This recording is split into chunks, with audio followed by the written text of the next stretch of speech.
Hi friends, welcome to all.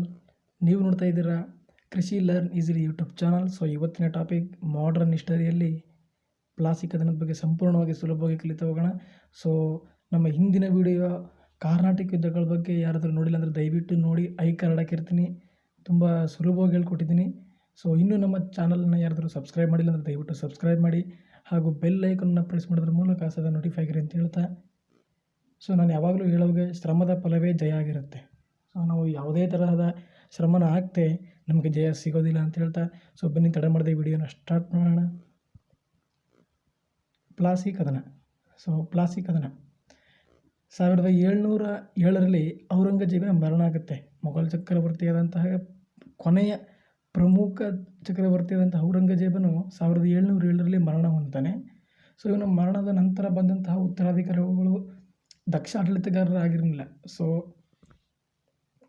ಇವನ ನಂತರ ರಾಜ್ಯ ಹುಡುಕಾಗುತ್ತೆ, ಸುಮಾರು ಪ್ರಾಂತ್ಯಗಳಿಗೆ ವಿಭಾಗವಾಗುತ್ತೆ. ಅದರಲ್ಲಿ ಬಂಗಾಳವು ಪ್ರಮುಖ ರಾಜ್ಯವಾಗಿರುತ್ತೆ. ಯಾಕಂದರೆ ಬಂಗಾಳವು ಸಂಪತ್ಭರಿತ ರಾಜ್ಯವಾಗಿರುತ್ತೆ. ಈ ಬಂಗಾಳದಲ್ಲಿಯೇ ಬಿಹಾರ ಮತ್ತು ಒರಿಸ್ಸಾವು ಕೂಡ ಸೇರಿಕೊಂಡಿರುತ್ತೆ. ಸೊ ಬಂಗಾಳ ರಾಜ್ಯಕ್ಕೆ ಮುರ್ಷಿದ್ ಕುಲಿ ಖಾನ್ ಎಂಬ ಗವರ್ನರ್ ಇರ್ತಾನೆ. ಇವನು ಔರಂಗಜೇಬನ ಕಾಲದಲ್ಲಿಯೇ ಕೂಡ ಮುರ್ಷಿದ್ ಕುಲಿ ಖಾನ್ ಗವರ್ನರ್ ಆಗಿರ್ತಾನೆ. ಇವನ ಮರಣದ ನಂತರ ಇವನು ಬಂಗಾಳ ನವಾಬರ ಸ್ಥಾಪಕನಾಗ್ತಾನೆ. ಅಂದರೆ ಅವನೇ ಬಂಗಾಳದ ನವಾಬನೆಂದು ಘೋಷಿಸಿಕೊಳ್ತಾನೆ. ಸೊ ಇವನು ಬಂಗಾಳ ನವಾಬರ ಸ್ಥಾಪಕ. ಇದು ತುಂಬ ಇಂಪಾರ್ಟೆಂಟ್, ನೋಡ್ಕೊಳ್ಳಿ. ಇವನು 1727ರಲ್ಲಿ ಮರಣ ಹೊಂದ್ತಾನೆ. ಇವನ ನಂತರ ಇವನ ಅಳಿಯನಾದಂತಹ ಶುಜಾವುದ್ದೀನ್ ಖಾನ್ ಅಧಿಕಾರಕ್ಕೆ ಬರ್ತಾನೆ. ಇವನು ಕೂಡ 1739ರಲ್ಲಿ ಮರಣ ಹೊಂದ್ತಾನೆ. ಸೊ ಇವನ ನಂತರ ಬಂದಂಥ ಉತ್ತರಾಧಿಕಾರಿ ಇವನ ಮಗನಾದಂತಹ ಸರ್ಫರಾಜ್ ಅಂತ. ಇವನು 1739ರಲ್ಲಿ ಅಂದರೆ ಅವನ ಮರಣದ ನಂತರ ಉತ್ತರಾಧಿಕಾರಿಯಾಗಿ ಬಂಗಾಳದ ನವಾಬರಾಗಿ ಬರ್ತಾನೆ. ಆದರೆ ಇವನ ಕೊಲೆ ಆಗುತ್ತೆ. ಯಾರು ಇವನ ಕೊಲೆ ಮಾಡಿದವನೆಂದರೆ ಬಿಹಾರದ ಅಧಿಕಾರಿಯಾದಂತಹ ಅಲಿವರ್ದೀನ್ ಖಾನ್. ಸೊ ಅಲಿವರ್ದೀನ್ ಖಾನ್ ಬಿಹಾರದ ಅಧಿಕಾರಿಯಾದಂತಹ ಅಲಿವರ್ದೀನ್ ಖಾನನು ಸರ್ಫರಾಜನನ್ನು ಕೊಲೆ ಮಾಡಿ ಅಧಿಕಾರಕ್ಕೆ ಬರ್ತಾನೆ. ಆದರೆ ಇವನಿಗೆ ಅಧಿಕಾರಕ್ಕೆ ಸಿಕ್ಕಿದ ತಕ್ಷಣ ಮರಾಠರು ಪದೇ ಪದೇ ದಾಳಿ ಮಾಡ್ತಾರೆ. ಸೊ ಇವನು ಮರಾಠರೊಂದಿಗೆ ಒಂದು ಶಾಂತಿ ಒಪ್ಪಂದವನ್ನು ಮಾಡ್ಕೊಳ್ತಾನೆ. ಈ ಶಾಂತಿ ಒಪ್ಪಂದದಲ್ಲಿ ಒರಿಸ್ಸಾವನ್ನು ಮರಾಠರಿಗೆ ಬಿಟ್ಟುಕೊಡ್ತಾನೆ. ಸೊ ನಂತರ ಇವನ ಉತ್ತರಾಧಿಕಾರಿಯಾಗಿ ಅಲಿವರ್ದೀನ್ ಖಾನ್ನ 3ನೇ ಮಗ ಸಿರಾಜುದ್ದೌಲಾ ಅಧಿಕಾರಕ್ಕೆ ಬರ್ತಾನೆ. ಈ ಅಲಿವರ್ದೀನ್ ಖಾನಿಗೆ ಪುತ್ರ ಸಂತಾನವಿರೋದಿಲ್ಲ. ಸೊ ಅದಕ್ಕಾಗಿ 3ನೇ ಮಗ ಸಿರಾಜ್ ಉದ್ದೌಲನು ಉತ್ತರಾಧಿಕಾರಿಯಾಗಿ ಬರ್ತಾನೆ. ಇವನು 1756ರಿಂದ 1757ರವರೆಗೆ ಅಧಿಕಾರವನ್ನು ಮಾಡ್ತಾನೆ. ನಿಮಗೆ ಗೊತ್ತಿರ್ಬೋದು, 1757ಕ್ಕೆ ಪ್ಲಾಸಿ ಕದನವು ಶುರುವಾಗೋದು. ಸೊ ಇದು ಒಂದು ಹಿನ್ನೆಲೆ, ಇದು ಬಂಗಾಳ ರಾಜ್ಯದ ಒಂದು ಹಿನ್ನೆಲೆಯಾಗಿರುತ್ತೆ. ಸೊ ಇವಾಗ ಪ್ಲಾಸಿ ಕದನಕ್ಕೆ ಕಾರಣಗಳೇನೇನು ಅಂತ ನೋಡ್ಕೊಂಡು ಹೋಗೋಣ.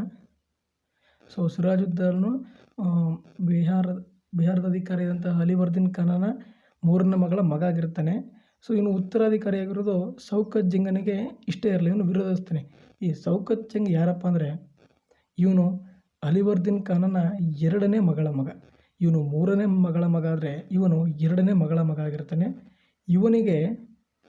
ಇವನ ಜೊತೆಯಾಗಿ ಅಲಿವರ್ದೀನ್ ಖಾನನ ಹಿರಿಯ ಮಗಳಾದ ಗಸೀಟಿ ಬೇಗಂ ಮತ್ತು ದಿವಾನ್ ರಾಜವಲ್ಲಭ್ ಇವರಿಬ್ಬರು ಕೂಡ ಇವನಿಗೆ ಒಂದು ಸಪೋರ್ಟನ್ನು ಕೊಡ್ತಾರೆ.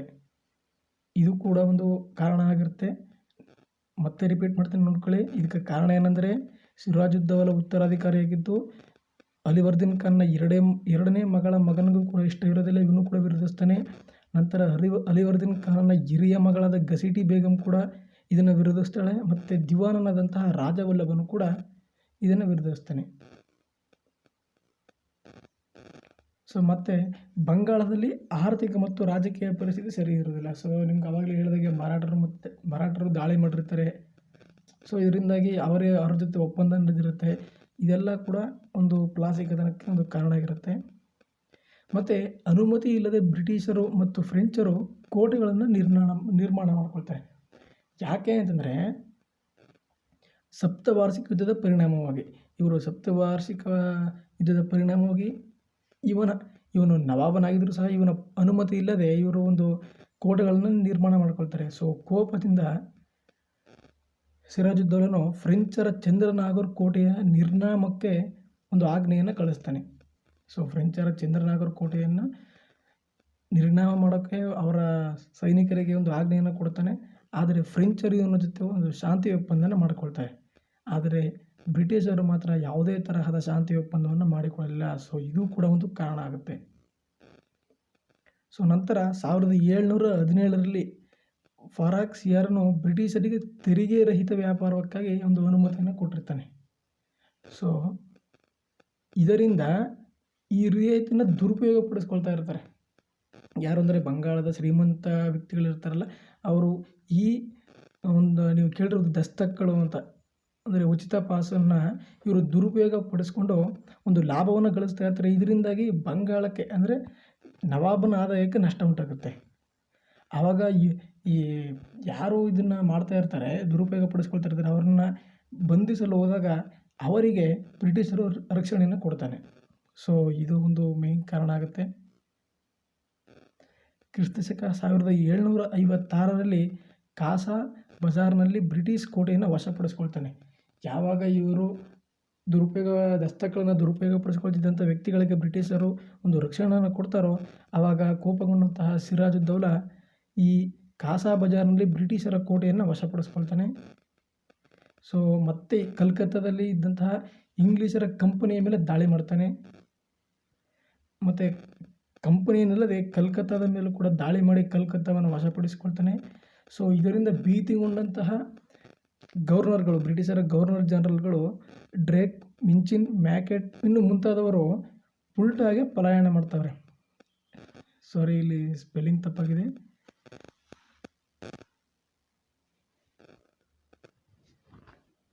ಸೊ ಇವರು ಪುಲ್ಟಾಗೆ ಪಲಾಯನ ಮಾಡ್ತಾರೆ. ಈ ಪುಲ್ಟಾ ಬ್ರಿಟಿಷರ ಒಂದು ನೌಕಾ ಕೇಂದ್ರವಾಗಿರುತ್ತೆ.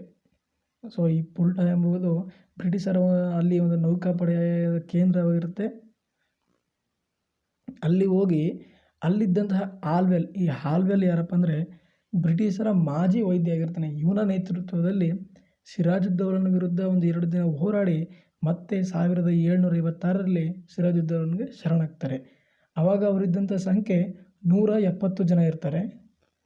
170 ಜನರಲ್ಲಿ 170 ಜನರು ಸಹ ಶರಣಾಗ್ತಾರೆ. ಆದರೆ ಸಿರಾಜುದ್ದೌಲನು 146 ಬ್ರಿಟಿಷ್ ಸೈನಿಕರನ್ನು ಒಂದು ಕೋಣೆಯಲ್ಲಿ ರಾತ್ರಿ ಇಡೀ ಬಂಧನ ಮಾಡ್ತಾನೆ. ಇದ್ರ ಬಗ್ಗೆ ನೀವು ಕೇಳಿರ್ಬೋದು. 18 ಮತ್ತು 14 ಅಡಿ ಉದ್ದ ಮತ್ತು ಅಗಲವಿರುವಂತಹ ಒಂದು ಕೋಣೆಯಲ್ಲಿ ಈ 146 ಜನರನ್ನು ಬಂಧಿಸಿ ಒಂದು ಇಡೀ ರಾತ್ರಿ ಕೋಣೆಯಲ್ಲಿ ಬಂಧಿಸಿರ್ತಾನೆ. ಸೊ ಇದನ್ನು ನಾವು ಕಪ್ಪು ಕೋಣೆ ದುರಂತ ಎಂದು ಕರೆಯುತ್ತೇವೆ. ತುಂಬ ಇಂಪಾರ್ಟೆಂಟು, ಕೇಳಿದರೆ ನೋಡ್ಕೊಳ್ಳಿ. ಸೊ ಕೋಪಗೊಂಡಂತಹ ಮದ್ರಾಸ್ ಕೌನ್ಸಿಲ್ ಮತ್ತು ರಾಬರ್ಟ್ ಕ್ಲೈವ್ ಮತ್ತು ನೌಕಾ ಅಧಿಕಾರಿಯಾದಂತಹ ವಾಟ್ಸನ್, ಈ 3 ಜನರು ಸೇರಿ ಕಲ್ಕತ್ತಾವನ್ನು ವಶಪಡಿಸ್ಕೋಬೇಕು ಅಂತ 1757ರಲ್ಲಿ ಯುದ್ಧ ಮಾಡ್ತಾರೆ. ಸೊ ಆವಾಗ ಜನವರಿಯಲ್ಲಿ ಕಲ್ಕತ್ತಾವನ್ನು ವಶಪಡಿಸ್ಕೊಳ್ತಾರೆ. ಸೊ ಇದರಲ್ಲಿ ಬ್ರಿಟಿಷರಿಗೆ ಜಯವಾಗುತ್ತೆ. ಸೊ ಮತ್ತೆ ಅವರು ಫ್ರೆಂಚರ ಚಂದ್ರನಾಗೂರ್ ಇವಾಗ ಆವಾಗಲೇ ಹೇಳಿದ್ಮೇಲೆ ಸಿರಾಜುದ್ದೌಲನು ಕೋಪದಿಂದ ಫ್ರೆಂಚರ ಚಂದ್ರನಾಗೂರ್ ಕೋಟೆಯನ್ನು ನಿರ್ನಾಮ ಮಾಡೋಕ್ಕೋಸ್ಕರ ಆಜ್ಞೆ ಕೊಟ್ಟಿರ್ತಾನೆ. ಸೊ ಆ ಚಂದ್ರನಾಗೂರ್ ಕೋಟೆಯನ್ನು ಬ್ರಿಟಿಷರು ವಶಪಡಿಸ್ಕೊಳ್ತಾರೆ ಮತ್ತು ಹೂಗ್ಲಿಯನ್ನು ಕೂಡ ವಶಪಡಿಸಿಕೊಳ್ತಾರೆ. ಸೊ ನಂತರ 1757 ಫೆಬ್ರವರಿಯಲ್ಲಿ ಆಲಿನಗರ ಎಂಬ ಶಾಂತಿ ಒಪ್ಪಂದವನ್ನು ಕೈಗೊಳ್ತಾರೆ. ಯಾವಾಗ ಸಿರಾಜುದ್ದೌಲನು ಇದೆಲ್ಲ ನೋಡ್ತಾನೆ, ಕಲ್ಕತ್ತಾವನ್ನು ವಶಪಡಿಸ್ಕೊಳ್ತಾರೆ, ಚಂದ್ರನಾಗೂರ್ ಕೋಟೆಯನ್ನು ವಶಪಡಿಸ್ಕೊಳ್ತಾರೆ, ಹೂಗ್ಲಿಯನ್ನು ಕೂಡ ವಶಪಡಿಸ್ಕೊಳ್ತಾರೆ. ಸೊ ಇದರಿಂದ ಸಿರಾಜುದ್ದೌಲನು ಬೇಸರಗೊಂಡು 1757 ಫೆಬ್ರವರಿಯಲ್ಲಿ ಆಲಿನಗರ ಶಾಂತಿ ಒಪ್ಪಂದವನ್ನು ಒಪ್ಕೊಳ್ತಾನೆ. ಸೊ ಈ ಒಪ್ಪಂದದ ಕರಾರೇನೆಂದರೆ ಬಂಗಾಳದ ವ್ಯಾಪಾರದಲ್ಲಿ ಬ್ರಿಟಿಷರಿಗೆ ವಿಶೇಷ ಹಕ್ಕನ್ನು ನೀಡೋದು ಮತ್ತು ಕಲ್ಕತ್ತಾದಲ್ಲಿ ಕೋಟೆಯನ್ನು ಕಟ್ಟುವ ಹಕ್ಕನ್ನು ಬ್ರಿಟಿಷರಿಗೆ ಕೊಡೋದು. ಸೊ ಇದು ಈ ಆಲಿನಗರದ ಶಾಂತಿ ಒಪ್ಪಂದವಾಗಿರುತ್ತೆ. ಸೊ ತುಂಬ ಇಂಪಾರ್ಟೆಂಟ್, ನೋಡ್ಕೊಳ್ಳಿ. ಸೊ ಆದರೆ ಈ ಒಪ್ಪಂದದಿಂದ ರಾಬರ್ಟ್ ಕ್ಲೈವನು ತೃಪ್ತಿಯಾಗಿರಲಿಲ್ಲ. ಸೊ ಒಂದು ಪಿತೂರಿಯನ್ನು ಮಾಡ್ತಾನೆ. ಅದು ಏನಂದರೆ ಆ ಪಿತೂರಿಯಲ್ಲಿ ಯಾರ್ಯಾರು ಇರ್ತಾರೆ ಅಂದರೆ ಮೀರ್ ಜಾಫರ್, ಅಮೀನ್ ಚಂದ್, ರಾಯ್ ದುರ್ಲಾಭ್, ಶೌಕತ್ ಜಂಗ್ ಮತ್ತು ಗಸೀಟಿ ಬೇಗಮ್ ಇರ್ತಾರೆ. ಇವ್ರು ಯಾರು ಅಂತ ಆವಾಗಲೇ ಹೇಳಿದ್ದೀನಿ, ಮತ್ತೊಮ್ಮೆ ಹೇಳ್ತೀನಿ. ಈ ಮೀರ್ ಜಾಫರ್ ಯಾರಂದರೆ ಈ ಸಿರಾಜುದ್ದೌಲನ ಒಬ್ಬ ಸೇನಾ ದಂಡನಾಯಕನಾಗಿರ್ತಾನೆ. ಸೊ ಈ ಅಮೀನ್ ಚಂದ್ ಒಬ್ಬ ಬಂಗಾಳದ ಶ್ರೀಮಂತ ವ್ಯಾಪಾರಿ ಆಗಿರ್ತಾನೆ. ಮತ್ತು ರಾಯ್ ದುರ್ಲಾಭ್ ಖಜಾನೆ ಅಧಿಕಾರಿ ಆಗಿರ್ತಾನೆ, ಸಿರಾಜುದ್ದೌಲನ ಖಜಾನೆ ಅಧಿಕಾರಿ ಆಗಿರ್ತಾನೆ. ಶೌಕತ್ ಜಂಗನು ಎರಡನೇ ಮಗಳ ಮಗ, ಅಂದರೆ ಆವಾಗಲೇ ಹೇಳಿದ್ನಲ್ಲ, ಅಲಿವರ್ದಿನ್ ಖಾನ್ನ ಎರಡನೇ ಮಗಳ ಮಗ ಆಗಿರ್ತಾನೆ. ಈ ಗಸಿಟಿ ಬೇಗಮ್ ಹಿರಿಯ ಮಗಳು ಇದು ತಪ್ಪಾಗಿದೆ, ಹಿರಿಯ ಮಗಳಾಗಿರ್ತಾಳೆ. ಅಲಿವರ್ದಿನ್ ಖಾನ್ನ ಹಿರಿಯ ಮಗಳಾಗಿರ್ತಾರೆ. ಇವರಿಷ್ಟು ಜನ ಸೇರಿ ಒಂದು ಯುದ್ಧ ಮಾಡಬೇಕು ಅಂತ ಸಿರಾಜುದ್ದೌಲನ ವಿರುದ್ಧ ಯುದ್ಧ ಮಾಡಬೇಕು ಅಂತ ಅಂದ್ಕೊಳ್ತಾರೆ. ಈ ಯುದ್ಧದಲ್ಲಿ ಮೀರ್ ಜಾಫರ್ ತಟಸ್ಥನಾಗಿರಬೇಕು ಅಂತ ರಾಬರ್ಟ್ ಕ್ಲೈವ್ ಹೇಳ್ತಾನೆ. ಇದರ ಪ್ರತಿಯಾಗಿ ಮೀರ್ ಜಾಫರ್ನನ್ನು ಬಂಗಾಳದ ನವಾಬನನ್ನಾಗಿ ಮಾಡ್ತೀನಿ ಅಂತ ರಾಬರ್ಟ್ ಕ್ಲೈವ್ ಮೀರ್ ಜಾಫರ್ಗೆ ಹೇಳ್ತಾನೆ. ಹಾಗೆ ಅಮೀನ್ ಚಂದ್ಗೆ 30 ಲಕ್ಷವನ್ನು ಕೊಡ್ತೀನಿ ಅಂತಲೂ ಸಹ ಹೇಳಿರ್ತಾನೆ. ಇದು ಒಂದು ಒಪ್ಪಂದ ಮಾಡ್ಕೊಳ್ತಾರೆ. ಇದು ರಹಸ್ಯ ಒಪ್ಪಂದವಾಗಿರುತ್ತೆ. ಸೊ ಈಗ ಇದು ಪಿತೂರಿನ ಮಾಡ್ಕೊಂಡಿದ್ದಾರೆ. ಇವಾಗ ಕ್ಲೈವನು ಸಿರಾಜ್ನನ್ನು ಕೆಣಕ್ತಾನೆ. ಅವನೇ ಬೇಕು ಅಂತ ಕೆಣಕಿ ಒಂದು ಯುದ್ಧವನ್ನು ಮಾಡ್ತಾನೆ. ಈ ಕಡೆ ಕ್ಲೈವ್ 3200 ಸೈನ್ಯ ಮಾತ್ರ ಇರುತ್ತೆ. ಈ ಕಡೆ ಸಿರಾಜ್ನ ಹತ್ರ 50,000 ಸೈನ್ಯ ಮತ್ತು ಮೀರ್ ಜಾಫರ್, ರಾಯ್ ದುರ್ಲಾಭ್ ಇಷ್ಟು ಜನ ಇರ್ತಾರೆ. ಈ ಯುದ್ಧ ಏನು ನಡೆಯುತ್ತೆ, ಇದೇ ಪ್ಲಾಸಿ ಕದನ. ತುಂಬ ಇಂಪಾರ್ಟೆಂಟು, ನೋಡ್ಕೊಳ್ಳಿ. ಪ್ಲಾಸಿ ಕದನ ಯಾರ ನಡುವೆ ನಡೆಯುತ್ತೆ ಅಂದರೆ ಕ್ಲೈವ್ ಮತ್ತು ಸಿರಾಜ್ನ ನಡುವೆ ನಡೆಯುವಂಥ ಯುದ್ಧವೇ ಪ್ಲಾಸಿ ಕದನ. ಸೊ ಇದು 1757ರಲ್ಲಿ ನಡೆಯುತ್ತೆ. ಸೊ ಒಪ್ಪಂದದ ಪ್ರಕಾರ ಮೀರ್ ಜಾಫರ್ ಮತ್ತು ರಾಯ್ ದುರ್ಲಾಭ್ ಇಬ್ಬರು 25,000 ಸೈನ್ಯದೊಂದಿಗೆ ತಟಸ್ಥನಾಗ್ತಾನೆ. ಸೊ ಆಬ್ವಿಯಸ್ಲಿ ಇವಾಗ ಅವನು ತಟಸ್ಥನಾದ್ದರಿಂದ ಬ್ರಿಟಿಷರಿಗೆ ಜಯ ಸಿಗುತ್ತೆ. ಸೊ ಸೋತ ಸಿರಾಜ್ ಪಾಟ್ನಾಗೆ ಪಲಾಯನ ಮಾಡ್ತಾನೆ. ಆದರೆ ಅಲ್ಲಿ ಟ್ರಾನ್ಸ್ಲೇಷನ್ ಸರಿಯಾಗಿ ಆಗಿಲ್ಲ.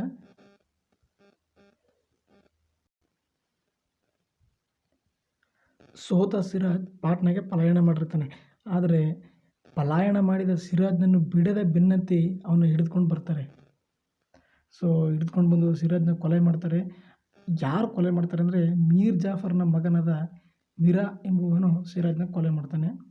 ಸೊ ಒಪ್ಪಂದದ ಪ್ರಕಾರ ಮೀರ್ ಜಾಫರ್ನನ್ನು ರಾಬರ್ಟ್ ಕ್ಲೈವ್ ನವಾಬನಾಗಿ ಮಾಡ್ತಾನೆ. ಸೊ ಇದರ ಪ್ರತಿಫಲವಾಗಿ ಬ್ರಿಟಿಷರಿಗೆ 24 ಪರಗಣ ಮತ್ತು 1 ಕೋಟೆಯನ್ನು ನೀಡ್ತಾನೆ. ಸೊ ಇಲ್ಲಿವರೆಗೆ ಪ್ಲಾಸಿ ಕದನ ಮುಗೀತು.